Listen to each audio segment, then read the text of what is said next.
And welcome to the Big Gunner Podcast. So exciting times. Camp is open. Rookies and undrafted free agents are going in today. Probably more of a kind of orientation type day.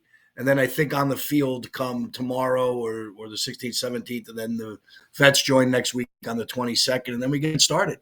Then all the outside speculation we get to see on the field, and hopefully we get 2 weeks of before our first preseason game in Buffalo. We get to see everybody stay healthy and things get done, and I trust in Dable and trust in Shane, and hopefully we could see the start of something that's going to lift this organization team up. And that's what we're really hoping for. A couple things that really start off the day. I was listening from a gambling perspective. We'll start a little gambling first about the Giants. So listen to some guys I trusted while I was in Vegas. I've been on the air for 20 years, and they're saying some pretty nice things about us, which is very rare. Last year was all bad. Turned out they were right.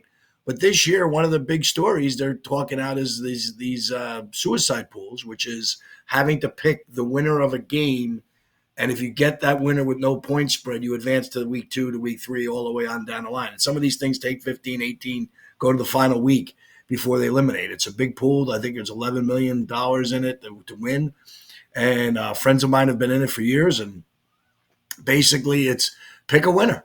Can you pick one a week? And then the best part is you can't use that same team. And then they give you certain lists on the short weeks where there are, Thanksgiving Day, you have to use every team on Thanksgiving Days, you have to save around. So there's some kind of maneuvering and strategies about all this, but it's very interesting. But the story I was listening to just this morning, which I found interesting, was don't jump on the Commanders week 1. Now, we talked about this last week and week before about that I would take the Giants in week 1 as a 6.5-point underdog. I think I would grab it now.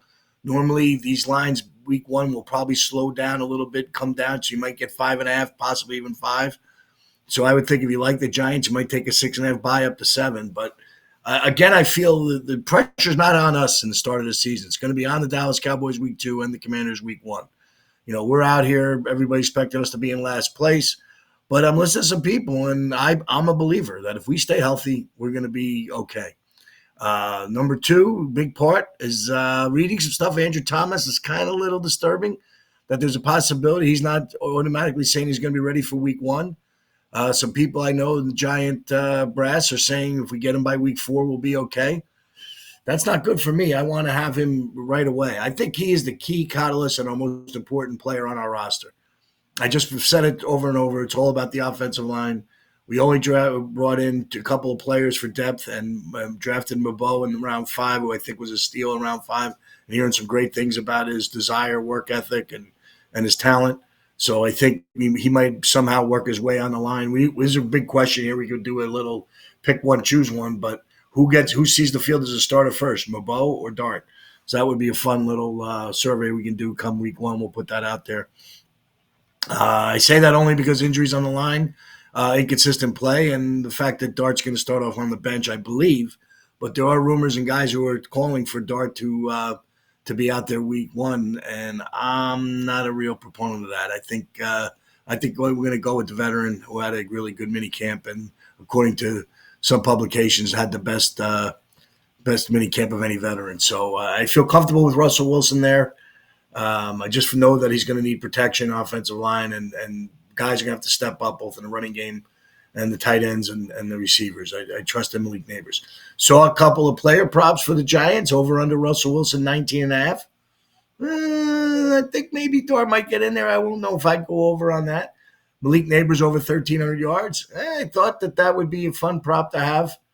Tyrone Tracy to average 60-plus yards. I think that Scotabo is going to get some touches and the durability of a young running back in his second year. I don't know if that's a play for me. Abdul Carter, 8 sacks. I'm hopefully going over. I think that's a key. Brian Burns, 9 sacks. I'd like to see that over. Remember, his team without Carter was leading the league in sacks going to week 7 last year.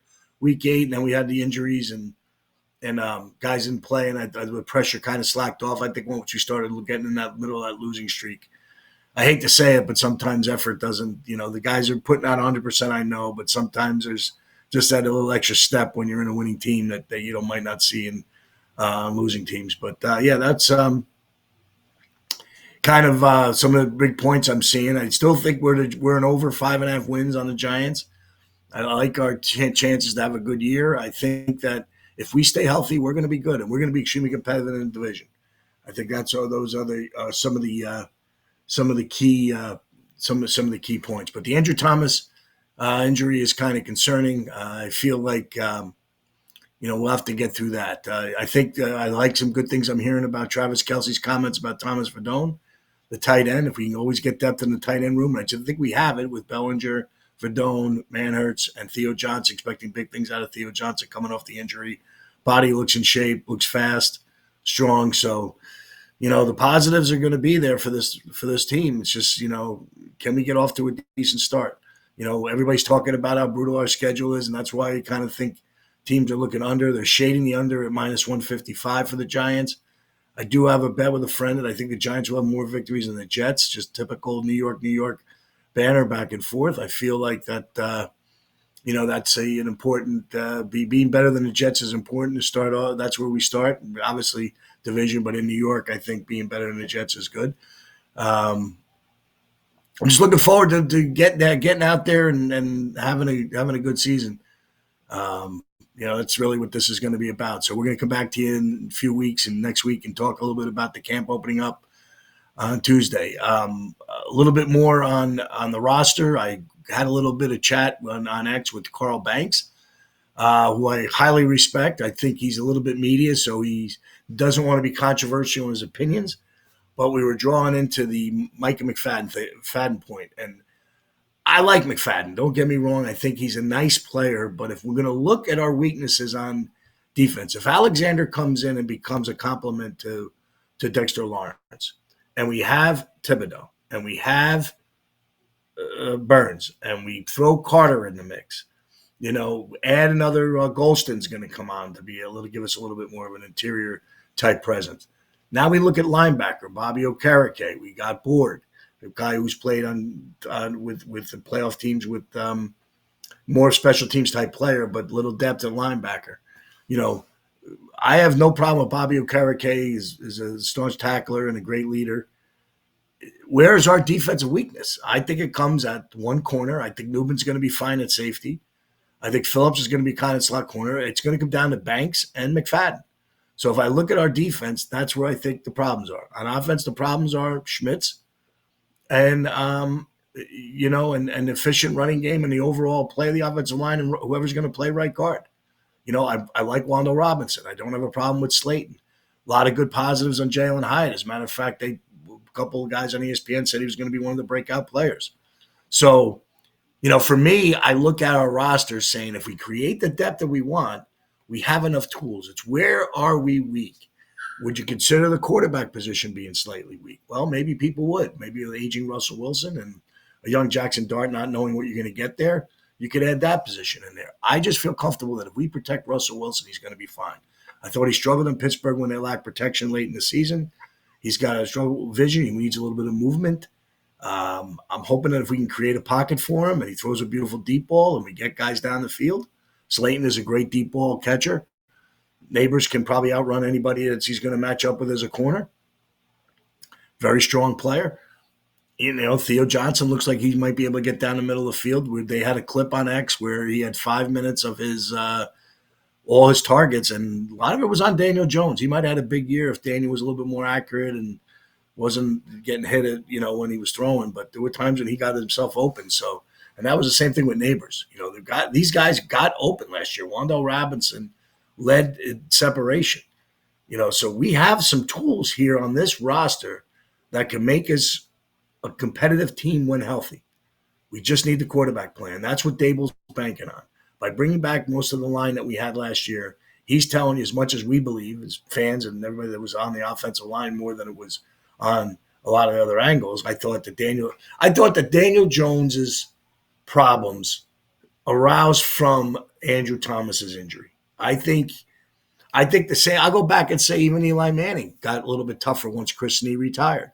I think when you lose that mainstay that you feel comfortable protecting, I think it gets in your head. You might come out a little quicker, or Jones's case, move quick, move out, tendency to throw the ball around, run yourself into some pressure. These are the problems that players have of the psychological part of the game that we're not really aware of, that we just see on a Sunday.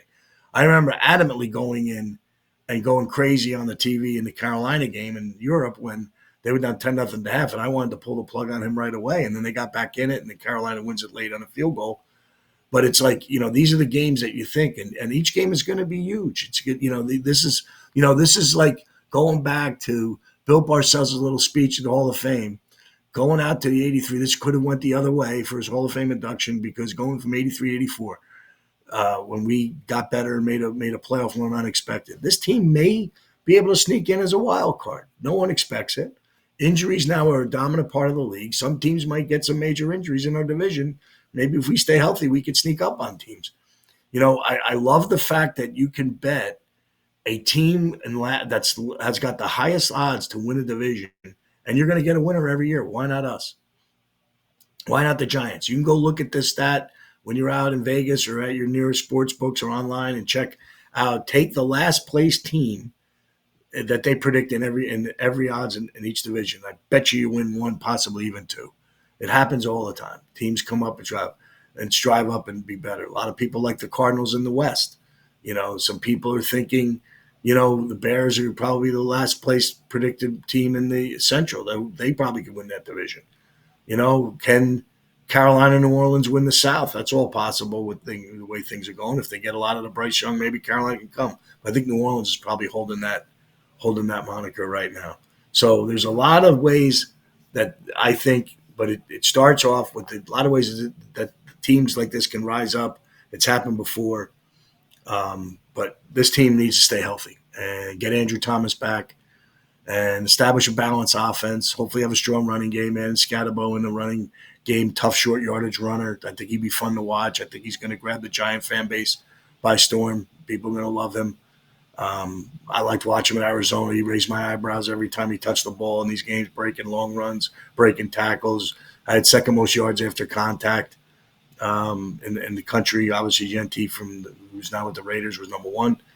He's a stud back, and maybe not the breakaway speed, but we'll take 5 to 10 out of him, a few times a game, and tough 3rd and 2, maybe grabbing first downs. Let's see how many times short yardage and he comes in the game and makes a first down. Take a little pressure off of Tracy, who was good at that. Who was actually good at that in the short yardage running last year for a guy who wasn't known for it.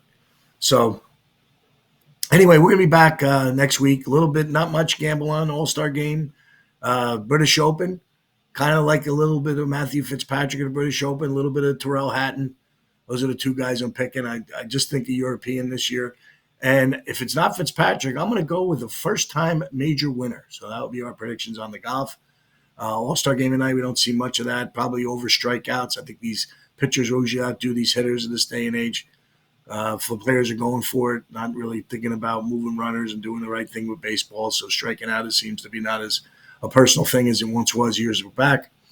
Heard a great stat a few weeks ago that Tony Gwynn had more assists in 2 years at San Diego State as a basketball player than he did strikeouts in 20 years in Major League Baseball. I thought that was an incredible stat to hear when you hear something like that. That's the old school baseball. But we're going to take a couple of futures in baseball. We'll offer you.